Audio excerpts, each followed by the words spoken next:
રાજ્યમાં હજુ 2 દિવસ ભારે છે। હવામાન વિભાગે 2 દિવસ ભારેથી અતિભારે વરસાદની આગાહી કરી। 30 થી 40 કિલોમીટરની ઝડપે પવન ફૂંકાઈ શકે છે।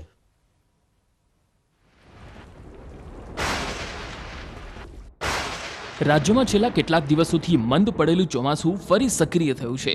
હવામાન વિભાગની આગાહી મુજબ આગામી 2 દિવસ સૌરાષ્ટ્રના દરિયાકાંઠા વિસ્તારમાં ભારેથી અતિભારે વરસાદની આગાહી કરવામાં આવી। 30 થી 40 કિલોમીટરની ઝડપે પવન ફૂંકાઈ શકે છે। તો પાછલા 24 કલાકમાં રાજ્યના 149 તાલુકામાં વરસાદ નોંધાયો છે। દરિયાકાંઠા વિસ્તારમાં લો પ્રેશર સિસ્ટમ સક્રિય થતાં તંત્ર પણ હરકતમાં આવ્યું છે। તો 14મી જુલાઈની આગાહીની વાત કરવામાં આવે તો દક્ષિણ ગુજરાતના કેટલાક વિસ્તાર જેવા કે સુરત, નવસારી, વલસાડ અને દમણમાં દાદરાનગર હવેલીમાં ભારેથી અતિભારે વરસાદની સંભાવના છે। તો સૌરાષ્ટ્રની વાત કરીએ તો રાજકોટ, જામનગર, પોરબંદર, જૂનાગઢ, દ્વારકા, ગીર સોમનાથ અને દીવમાં ભારે વરસાદની સંભાવના વ્યક્ત કરી છે।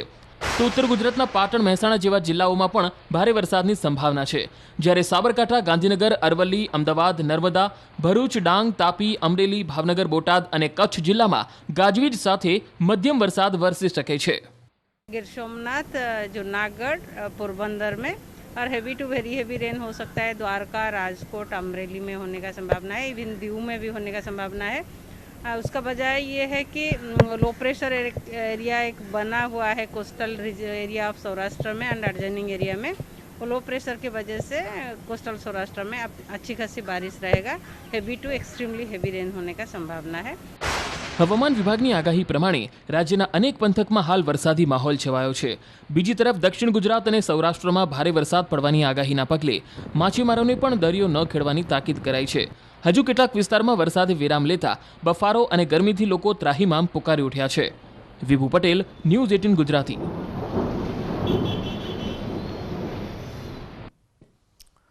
ગુજરાતમાં વસ્તી નિયંત્રણને લઈને કાયદો બનાવવાનું સરકાર મન બનાવી રહી છે। ખુદ નાયબ મુખ્યમંત્રી નીતિન પટેલે આ વાતનો સંકેત આપ્યો। વસ્તી નિયંત્રિત કરવા માટે રાજ્ય સરકારો જે નવા કાયદા અમલમાં લાવી રહી છે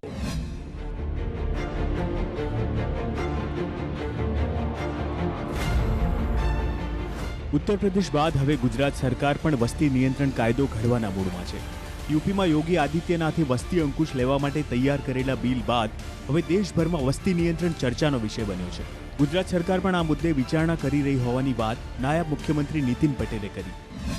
આખા દેશમાં જુદા જુદા રાજ્યોમાં જુદી જુદી રીતે વસ્તી નિયંત્રિત કરવા માટે રાજ્ય સરકારો જે નવા કાયદા અમલમાં લાવી રહી છે એ બધાનો અભ્યાસ સમય આવે અમે કરીશું અને જરૂરિયાત પ્રમાણે જ્યારે જ્યારે યોગ લાગશે ત્યારે એ અંગે સરકાર આગળ કાર્યવાહી કરશે। હાલ ગુજરાતની વસ્તી 6,97,88,000 હોવાનું નીતિ આયોગનું અનુમાન છે, જે 2011માં 6,04,39,000 હતી।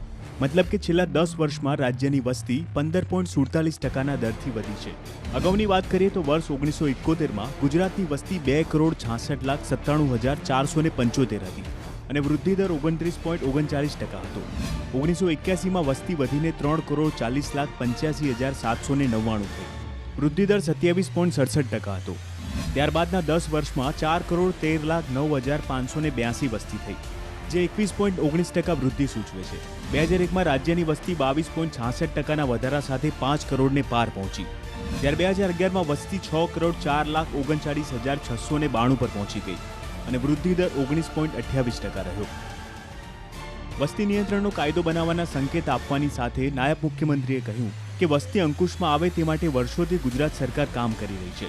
વર્ષો પહેલા સ્થાનિક સ્વરાજ્યની ચૂંટણી લડવા માટે 2 થી વધુ બાળક હોય તેમને ગેરલાયક ઠરાવવાનો કાયદો અમલી બનાવાયો છે। સાથે જ પરિવાર નિયોજન માટે સરકાર સતત જાગૃતિના પ્રયાસ કરે છે। આપને જણાવી દઈએ કે ઉત્તર પ્રદેશમાં 2 બાળકો હશે તેવા પરિવારને વિશેષ લાભ મળશે। સરકારી કર્મચારીઓને 2 કે તેથી ઓછા બાળક હશે તો તેઓને ઇન્ક્રીમેન્ટ, પ્રમોશન, આવાસ યોજનામાં છૂટછાટ મળશે। જે નોકરિયાત નથી તેવા પરિવારને પણ પાણી, વીજળી અને પ્રોપર્ટી ટેક્સમાં રાહત અપાશે। કોઈ પ્રોગ્રેસિવ કાનૂન આવે તો એને જરૂરથી એને ટેકો આપે, પરંતુ એની પાછળ રાજનીતિક હેતુ ન હોવો જોઈએ અને કોઈને બદનામ કરવાનો હેતુ પણ ન હોવો જોઈએ। આખરે વસ્તી વધારાનું જો નિયંત્રણ કરવું હોય તો કેરાલાની જેમ ત્યાં શિક્ષણ 100% કરવું જોઈએ, આરોગ્ય સેવા 100% નિઃશુલ્ક કરવી જોઈએ અને જાગૃતિ માટે તમામ વર્ગના લોકોને લઈ આવવા જોઈએ. ગુજરાત સરકાર પણ આ બિલનો અભ્યાસ કરશે અને જરૂર જણાશે તો રાજ્યમાં પણ વસ્તી અંકુશ આવે તે પ્રકારની નીતિ બનાવાશે. Bureau report, news 18 Gujarati.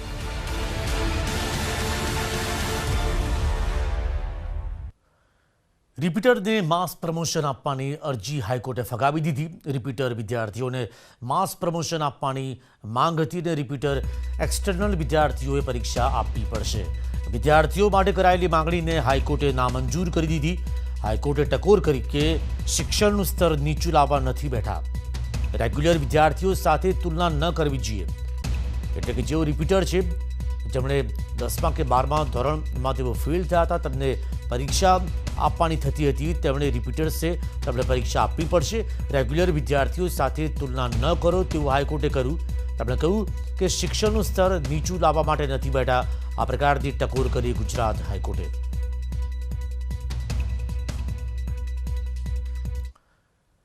આપણું ગુજરાતમાં જોઈશું વધુ કેટલાક સમાચાર બ્રેક બાદ. Welcome back. કચ્છના મુન્દ્રા અદાણી પોર્ટ પર અકસ્માત સર્જાયો પણ મોટી જાનહાનિ ટળી છે. ટ્રેનના ડબ્બાના લિફ્ટ ઓપરેશન દરમિયાન દોરી તૂટી જતા ડબ્બો નીચે પટકાયો અને ધડાકાભેર ડબ્બો નીચે પટકાતા અફરાતફરી સર્જી ગઈ. અકસ્માતની સમગ્ર ઘટના કેમેરામાં કેદ થઈ છે, જેને આપ જોઈ રહ્યા છો. અકસ્માતના કારણ અંગે તપાસ શરૂ કરવામાં આવી, પરંતુ જે ટ્રેનના ડબ્બાને જ્યારે લિફ્ટ કરવામાં આવી રહ્યો હતો તે વખતે દોરી તૂટી ગઈ હતી. આસપાસ કેટલાક લોકો ઊભા હતા. આ ડબ્બો જેવો નીચે પટકાયો કે લોકો આસપાસ ઊભેલા લોકો એ દૂર ભાગી ગયા હતા. તો કેમેરામાં કેદ થયા છે આ દ્રશ્યો. કચ્છના મુન્દ્રા અદાણી પોર્ટ પર આ ઘટના બની છે. ટ્રેનના ડબ્બાને જ્યારે લિફ્ટ કરવામાં આવી રહ્યો હતો, ઉપરની તરફ જ્યારે ખેંચવામાં આવી રહ્યો હતો, તે દરમિયાન લિફ્ટ ઓપરેશન દરમિયાન દોરી તૂટી ગઈ અને ડબ્બો નીચે પટકાયો. ધડાકાભેર ડબ્બો નીચે પટકાયો. જોકે આ અફરાતફરીમાં કોઈ અકસ્માત નથી સર્જાયો, કોઈને જાનહાનિ નથી પહોંચી. સુરતમાં જ્વેલર્સની દુકાનમાં લૂંટનો પ્રયાસ થયો છે. પાંડેસરામાં જય અંબે જ્વેલર્સ નામની દુકાનમાં બનાવ બન્યો. તમંચો, ચપ્પા સાથે 3 શખ્સોનો લૂંટનો પ્રયાસ. સોનાની અંગૂઠી ખરીદવાના બહાને દુકાનમાં પ્રવેશ્યા હતા. દુકાનદારે વિરોધ કરતા લૂંટનો પ્રયાસ નિષ્ફળ. તો લૂંટના પ્રયાસની ઘટના સીસીટીવીમાં કેદ થઈ છે.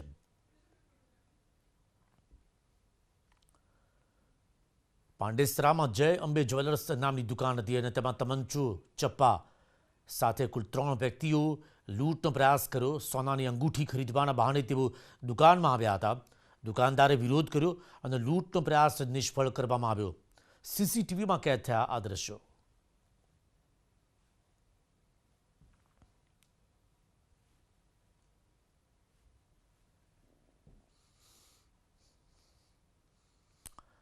આપણું ગુજરાતમાં અત્યારે બસ આટલું જ. નમસ્કાર.